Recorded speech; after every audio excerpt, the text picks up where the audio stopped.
കാലി കയറ് കെട്ടി ഫാനിന്റെ ഹുക്കിനകത്തിട്ടിട്ട് തൂക്കി പകുതി മേളിൽ പിടിച്ചു നിർത്തിയിട്ട് അവനെ ഒത്തിരി അടിച്ചിട്ട് പറഞ്ഞു നീ സത്യം പറയാമെന്ന് പറഞ്ഞു. അവൻ പറഞ്ഞു അങ്ങനെ ചെയ്തിട്ടില്ല. അവൻ കരഞ്ഞു പറഞ്ഞിട്ടും ഇവർ കേട്ടില്ല. പകുതിക്ക് കൊണ്ടത് നേരെ കുഞ്ഞിനെ താഴ്ത്തിട്ടു.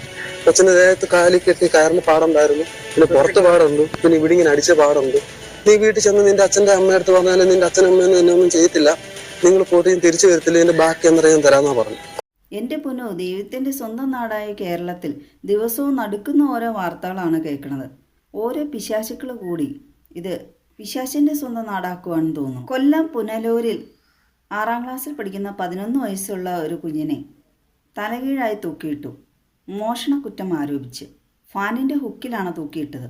നിർധന കുടുംബത്തിലെ കുട്ടിയാണ്. കുട്ടി സഹോദരനും ലിവിംഗ് വാട്ടർ എന്ന സ്ഥാപനത്തിലാണ് നിർധനരായ കുട്ടികൾ പഠിക്കുന്ന ഹോസ്റ്റലാണത്. അവരെ നിർത്തി പിടിപ്പിക്കുകയാണ്. മിക്ക സ്ഥലങ്ങളിലുണ്ട്. തീരെ നിവൃത്തിയില്ലാത്തവരാണ് ഇപ്പോഴത്തെ കാലത്ത് അങ്ങനെയുള്ള സ്ഥാപനങ്ങളിൽ വിടാറുള്ളൂ കുട്ടികളെ. അവരിഷ്ടപ്പെട്ടിട്ട് വിടുന്നതല്ല, മക്കൾ അങ്ങനെയെങ്കിലും നന്നായി കാണട്ടെ എന്ന് വിചാരിച്ച് വിടുന്നതാണ്. അങ്ങനെ വിട്ടതാണ് ഇത്തരത്തിൽ ആക്രമിക്കപ്പെട്ട കുട്ടിയെയും സഹോദരനെയും. ആ കുട്ടികളുടെ മാതാവ് തളർന്നെന്തോ കിടപ്പിലാണ്, രോഗിയാണ്.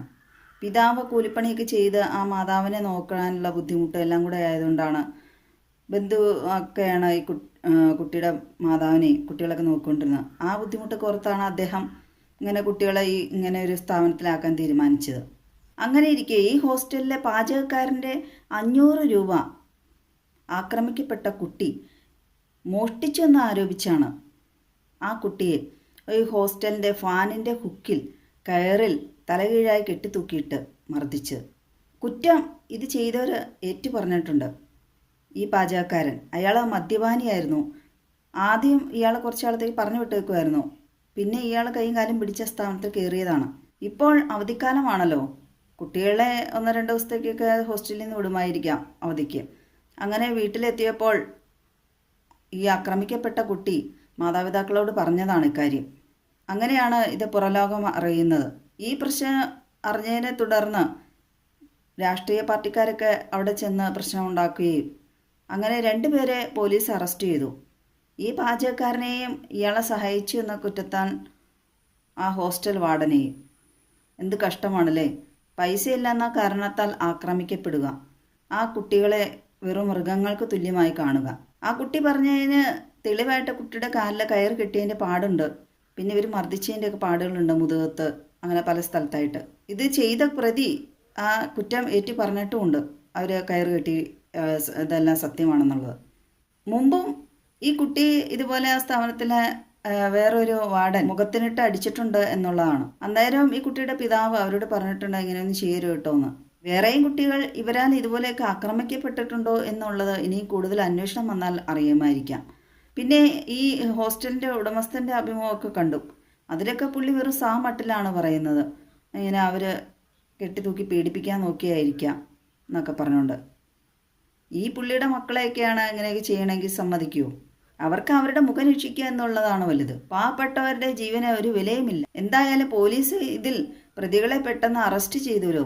അങ്ങനെയെങ്കിലും ആ കുട്ടിക്കും കുടുംബാംഗങ്ങൾക്കും നീതി ലഭിച്ചുല്ലോ. ഇങ്ങനെ ഇത്തരത്തിൽ പ്രവർത്തിക്കുന്ന സ്ഥാപനങ്ങളിലെല്ലാം അതുമായി ബന്ധപ്പെട്ട അധികാരികൾ ഇടയ്ക്ക് മിന്നൽ പരിശോധനകളോ വല്ലതുമൊക്കെ ആകാം. കുട്ടികൾ അനുഭവിക്കുന്ന പീഡകൾ വല്ലതും ഉണ്ടെങ്കിൽ പുറലോകം അറിയട്ടെ, ആ കുട്ടികൾ രക്ഷപ്പെടട്ടെ അവിടെ നിന്ന്. സാമ്പത്തികമില്ല എന്നുള്ള കാരണത്താൽ, സ്വാധീനമില്ല എന്നുള്ള കാരണത്താൽ ആ കുട്ടികളുടെ ജീവനൊന്നും നഷ്ടപ്പെടാതെ ഇരിക്കട്ടെ.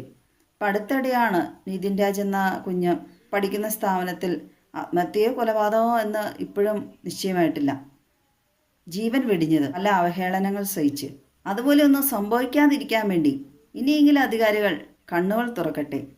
വിദ്യാഭ്യാസപരമായി ഹോസ്റ്റലുകളോ സ്ഥാപനങ്ങളോ ഒക്കെ ഉണ്ടെങ്കിൽ അവിടങ്ങളിലൊക്കെ മിന്നൽ പരിശോധനകൾ നടത്തുന്നത് നല്ലതായിരിക്കും. നേരത്തെയൊക്കെ ചൈൽഡ് ലൈൻകാരെ സ്കൂളുകളിലൊക്കെ ഓടിച്ചെന്ന് പെട്ടെന്ന് ഒരു പരിശോധന വരും, കുട്ടികളോട് എങ്ങനെയാണ് വീടുകളിൽ, പിന്നെ സ്കൂളുകളിൽ അധ്യാപകർ എങ്ങനെയാണെന്നൊക്കെ ചോദിക്കുമായിരുന്നു. അങ്ങനെ യഥാർത്ഥ കാര്യങ്ങളൊക്കെ അറിയാൻ കഴിഞ്ഞിരുന്നു. നിർധനരാണ്, പൈസ ഇല്ലെന്ന കാരണത്താൽ മറ്റൊരാളുടെ പൈസ എടുക്കണം, അവർ മോഷ്ടിക്കണം എന്നൊന്നുമില്ലല്ലോ. അങ്ങനെ അവർക്ക് ചിന്താഗതി ഉള്ളവരാണെങ്കിൽ അവർ ഇത്തരത്തിലുള്ള സ്ഥാപനത്തിലിട്ട് പഠിപ്പിക്കുകയൊന്നുമില്ലായിരുന്നു. ആ കുട്ടികൾ പഠിക്കാനും ജില്ലയില്ലായിരുന്നു. അവർക്ക് തോന്നിയ പോലെ ജീവിച്ചാൽ പോരായിരുന്നോ? മക്കളുടെ ജീവൻ വെച്ചാണ് ഓരോ സ്ഥാപനങ്ങളിലും മാനമാടുക.